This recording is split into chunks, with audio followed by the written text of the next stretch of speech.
there's a battle 4th and 5th between these two teams. Interesting.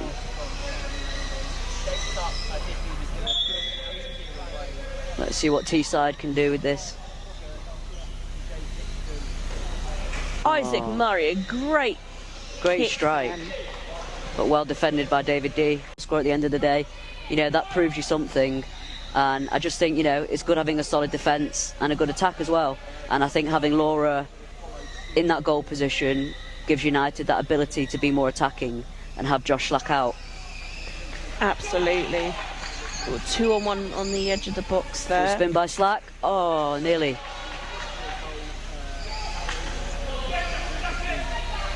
Josh Slack attacking the ball. Oh. Just too hard there in the tackle from Josh Slack. On the back wheel again, through the ball on Isaac Murray. Gives a free kick for Teesside Steel, but it looks like a goal kick. Yeah. They can be confusing, these free kicks sometimes, where they are. But let's see what they can do with this. Great Murray. strike. Oh, good fizz, good spin by Jamil Khan. Thomas Met hits it towards goal, but it's cut out by Laura Evans. Goes again for the swing, saved by Evans again. Going for the spin once more, and gets blocked by Shannon Smith. Option at all. Isaac Murray dictating to players where to push and where to pull on the court. It's good when you get communication going from the players on the pitch. It's what you want to see. Jamil Khan with a chance. Oh, just misses it. Should have gone for the spin there. Ryan Sipple in a power chair. See that if you play, maybe, you know, we need to get this game underway, definitely. Underway, yeah. I have a feeling it's not just us that will want to see Ryan Sipple in a chair.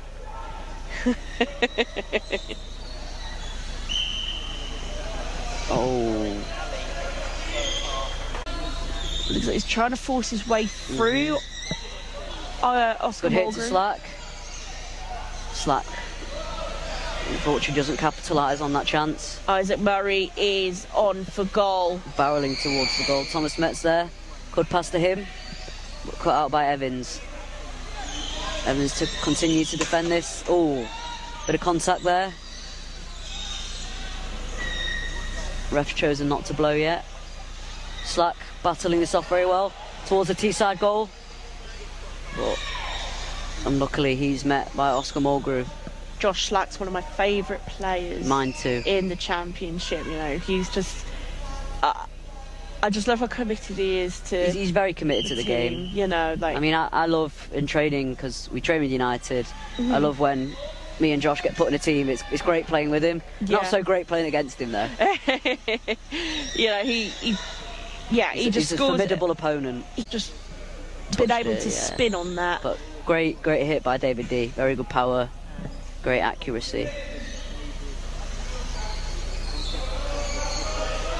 Isaac Murray dictating to his players where to go.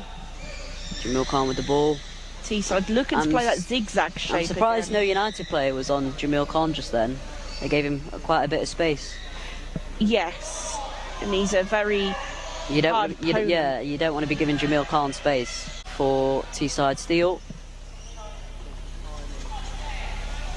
Slack is marking Murray. Oh, very unlucky just there. Inches off making contact with that full spin.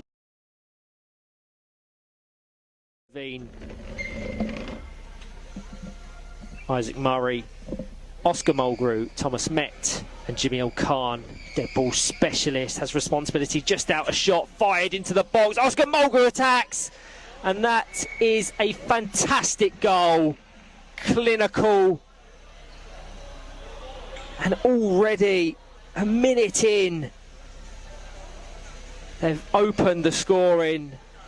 Altrincham are known for their defensive solidity and compactness, but they were just pulled apart there. I said that Jamil Khan was that dead ball specialist, and you're seeing why. Worth noting, there is now a 3-month gap between game week 2 and game week 3. Jack Hassan, that is a really unfortunate own goal as Isaac Murray looks up to the ceiling. It all comes from the power, the accuracy of Jack Hassan, and a minute after they managed to open the scoring, Altrincham have brilliantly equalised.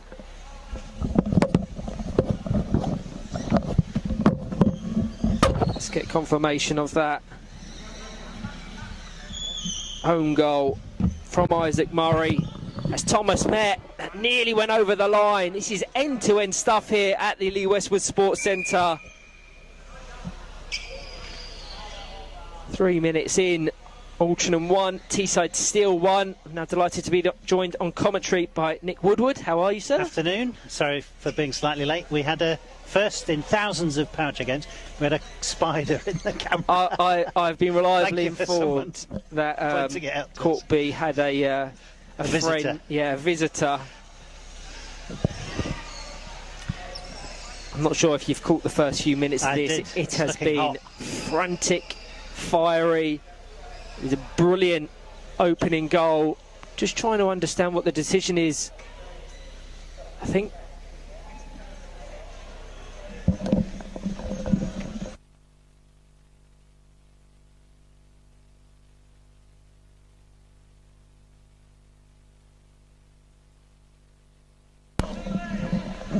so. Apologies for that. Just had a conversation with Paul Yates, our official. Mason Davis has seen red. He had left the court in prevention of a clear goal scoring opportunity. Really unfortunate. It's not something that Paul Yates would have wanted to do.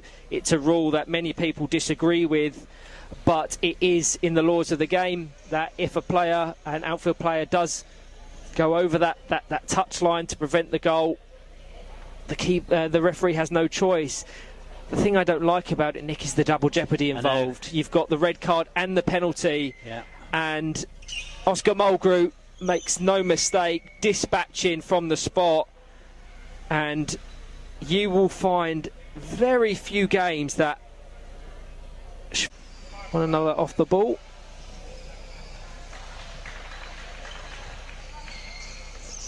Hudson into Levine. It's a little bit complacent there, just giving possession back to Oscar Mulgrew, and that's a really unfortunate goal. It all came from Joey Levine. You cannot give Oscar Mulgrew the time, the space in the centre. His distribution is second to none. He fired over to Jamil Khan, and they just couldn't shift their momentum from one side to the other. So it was a brilliant goal, but could have very easily been cut out had Altrincham just be a little bit more alert. Tough now for Altrincham, just a quarter of the way in through the match, and it's already 3. So Murray on the ball to Khan, lets it go, and I think that's a kick into Teesside. Didn't touch Hassan, did it? Card and a penalty, which was dispatched by Oscar Mulgrew. They found another in the half. So Altrincham down to 3. Teesside still in the ascendancy. They have made a change at the break. We've had some very impressive performances, and we're not even halfway through game week 2. Isaac Murray with the goal kick, intercepted by Daniel Holt, trying to push it up the attacking areas of the court. But it looks like he's playing in the centre, so this is fascinating. I've watched him for many years, and if and when he is used higher up the court, it tends to be in a wide wing position. So if he is playing in the centre, so chance for Altrincham again. Holt stayed deep.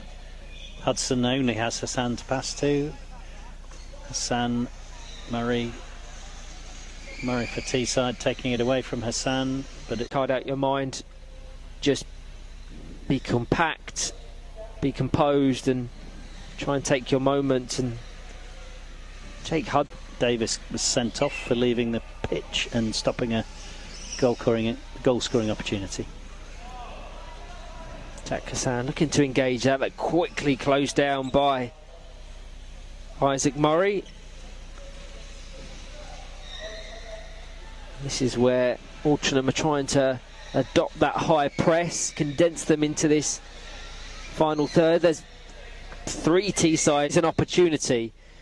I'd like to see him just take his time a little bit more. Just seems needlessly rushed. Do you think they're feeling the pressure of the clock now? I don't know. There's no reason to feel pressure. They were so composed earlier, weren't they? No one's expecting them to come and get anything from this game at this juncture. But had Jack Kassan just communicated his intentions with his teammates, I think we would have seen a far better opportunity than what we did. That's really disappointing.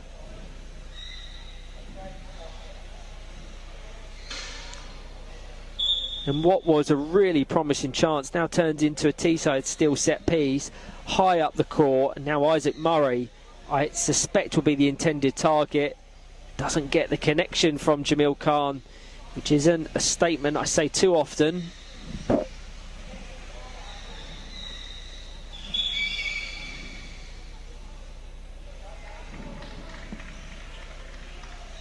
But Jake Hudson's been brilliant.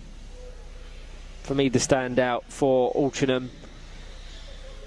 Both. He seemed almost liberated when it went down to 3, didn't he? Because he had no choice but to play out. Yeah. And he's a strong player. Forces it into the Teesside steel half. Baggy started with a close 2 under feet. 2, and that's a really nice goal. Oscar Mulgrew catching Noah Stevenson-Lee unaware. There's a big gap with Amy Sherman trying to prevent that crossfield ball to Jamil Khan, and Oscar Mulgrew turns on the style early on Sunday morning before I'd even had a second to talk about yesterday's results. Fantastic stuff. Have been fairly inconsistent so far this season. 6 points from their opening 6 games. Not the return Dave Lewis and or Matt Gilbert would have necessarily wanted, but it's a new look side and they're still clearly trying to figure out their best system. Too much angle on that pass from Oscar Mulgrew. He would have wanted it to be more in the large percentage of their games. All of their games this season, most of their games last season were on Court B. When it comes to commentary, I just tend to root myself to one court for the entirety of the day. I'm not too selective over games. I like to be consistent to ensure one court gets that coverage. Noah Stevenson-Lee doesn't shy away from battling away with Jamil Khan and Isaac Murray, players with 2, 3, 4, 5 times more experience than him. Jamil Khan, one of the longest serving players in the sports history. I think he was present in the very first National League season back in 05-06, so this is his 20th year competing. I know there was a little hiatus, little break in between at some point, but the fact that he can maintain division. Live on court B, about to kick off. Leeds Dynamos against Norwich. That should be a fantastic game. Norwich on fine form, and win for them could put them back top of the standings, as Isaac Murray puts it straight into the path of Noah Stevenson. That's a really interesting decision from Isaac Murray. Sam Swingler has a goal scoring opportunity. It was so telegraphed and it was so easy for Noah Stevenson-Lee to intercept and find Sam Swingler. He's going to want to be a lot more considerate and more accurate. You can see he's trying to put it just to the side of Oscar Mulgrew, but Noah Stevenson-Lee is there to capitalise if and when it falls favourably. In energy, concentration, togetherness can be a real challenge physically and mentally. As Oscar Mulgrew just finds the gap, he draws Noah Stevenson-Lee in and registers his brace. Little bit of naivety shown by the young Baggies man, but take nothing away from the quality that Oscar Mulgrew has and is clearly showing in this game. Just shy of 10 minutes than most players in this division. You can't put it into an area where it falls favourably to him. But these are experiences and games where they'll learn more than they would in games where they won. It was a fantastic victory against GVG Saracens yesterday. Take nothing away from it, but they'll learn more from this type of fixture than they will that one. Lewis Marshall again pushing. But Isaac Murray up now. Thomas Met drops in as the most defensive of the 4 Teesside players. Noah Harvey doing a good job just to put his bumper in front of Oscar Mulgrew. Wouldn't surprise me if it goes into his 180 though. He's on for a hat-trick. Goes for the side swipe, posting in.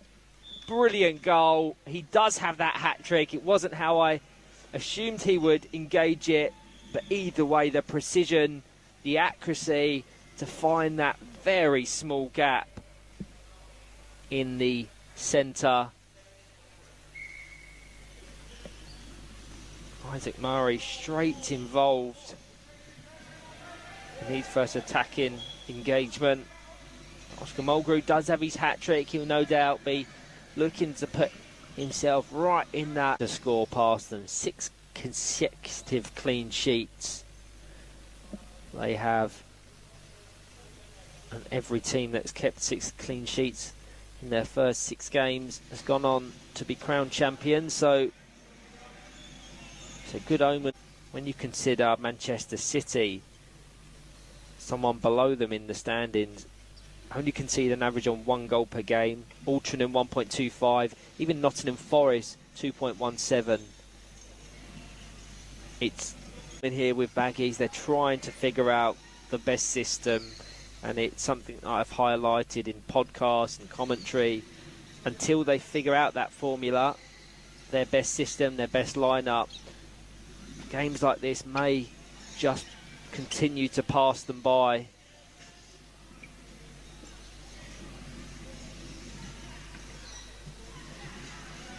I think that central pairing is almost locked on now.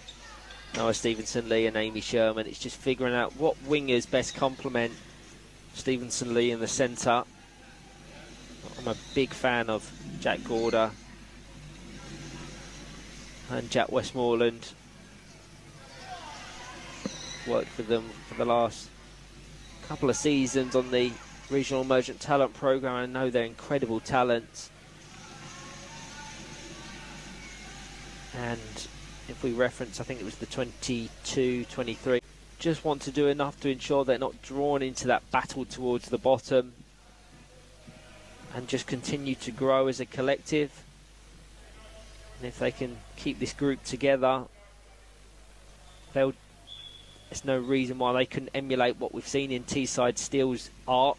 Over to Oscar Mulgrew this time, well read by Noah Stevenson-Lee. Pick off from Thomas Met, keeps the play live.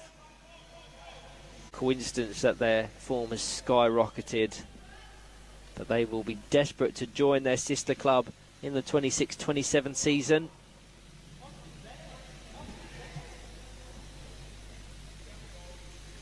Isaac Murray down the court as far as Lewis Marshall.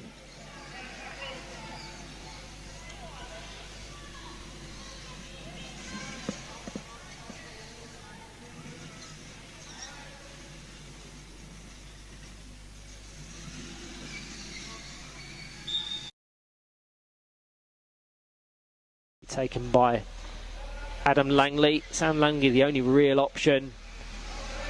So opts to go back to him.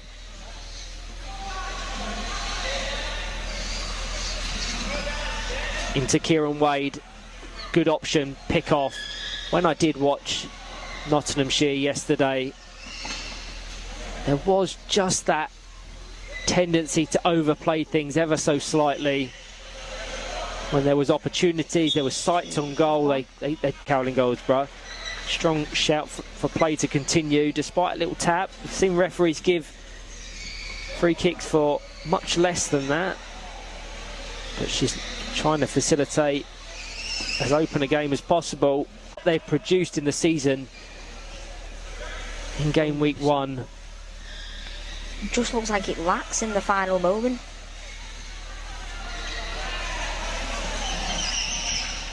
Isaac Murray to take the goal kick. Has to be careful there. 100%. Discuss the mace. There's such a big gap between game week 2 and game week 3. You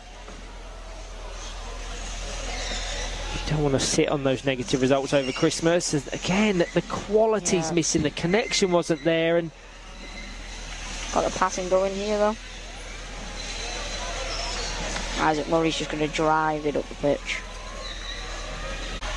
Sam Langley into the 180 of Adam Langley, but the connection once again isn't there. That would have been a beautiful goal, and there was a significant gap behind Oscar Mulgrew, so I think we would have seen the opener had it connected. Thomas Metnow with a potential break on. Matt Hadfield far too experienced to be troubled. Will probably advance up himself now with Adam Langley dropping back as the deepest of the game, the only substitute that can be made, because between the two teams there's only one available option on the bench. It's Adam Langley coming off, and it's a shame for Adam Langley because it's just that final ball, that connection has been missing. Subsequent infringements of the law will result in a yellow card, as Thomas Metnow likewise needs to be careful. Jamil Khan fairly trapped, could have been a 2-on-1, but play continues.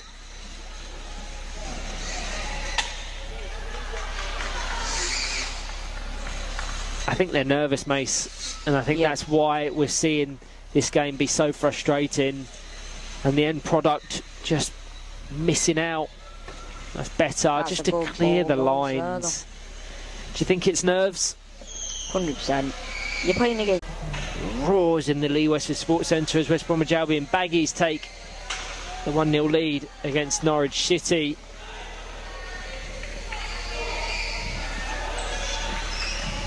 There's been a change at the break. Adam Langley back on in place of Sam Langley.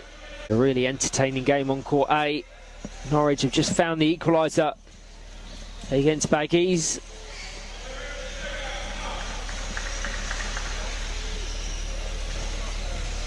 Into Oscar Mulgrew. Nice feint from Adam Langley. Doesn't have the power to locate Kieran Wade.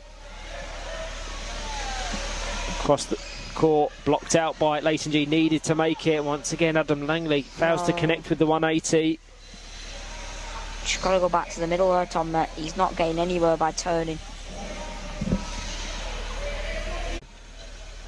A more predictable outcome, that it just doesn't come to much.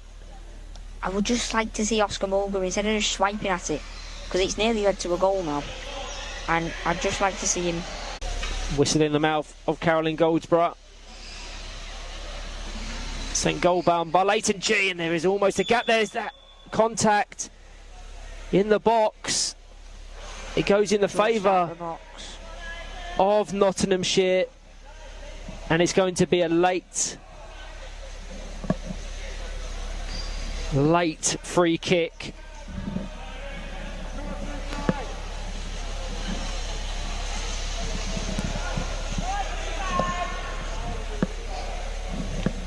Can they capitalise? 41 minutes in. Could this be it? Matt Hadfield up to support the attack. Direct free kick, multiple options for Sam Langley. Really disappointing, so forced.